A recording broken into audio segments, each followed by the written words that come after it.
שלום וברכה לכולם. היום בעזרת השם נלמד עוד כמה הלכות מהלכות מזוזה שמאוד מצויות. יש שאלה לגבי פתח שאין בו דלת. האם הוא חייב במזוזה או שהוא פטור? יש פתח, יש מעבר, אבל אין בו דלת. זה מצוי מאוד בסלון שיש בו מעבר לעול, יש פתח ללא דלת. השאלה היא האם הוא חייב במזוזה או שהוא פטור.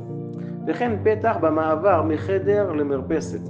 האם מרפסת היא כמו חדר מחדרי הבית שהיא חייבת במזוזה, או שמא כיוון שאין תקרה אז זה לא כמו חדר מחדרי הבית ויהיה פטור מן המזוזה? התשובה היא הלכה למעשה צריך לקבוע מזוזה ללא ברכה.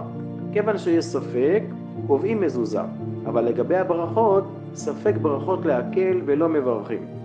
אם האדם צריך לקבוע בבית עוד מזוזות כגון בכניסה לדירה או בכניסה לחדר אחר שהוא מברך עליה, אז יפתור גם את אותם מקומות.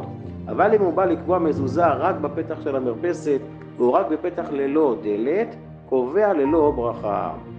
לגבי חנויות ומשרדים, כיוון שאדם נמצא בחנות רוב שעות היום, גם המשרד וגם החנות חייבים במזוזה. לגבי הברכה, מי שרוצה לברך יש לו על מה לסמוך.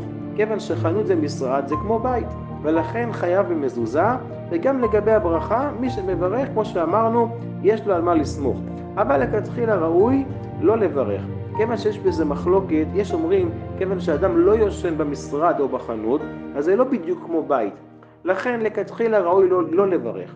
אבל מי שמברך, יש לו על מה לסמוך. שימשך יום טוב לכולם.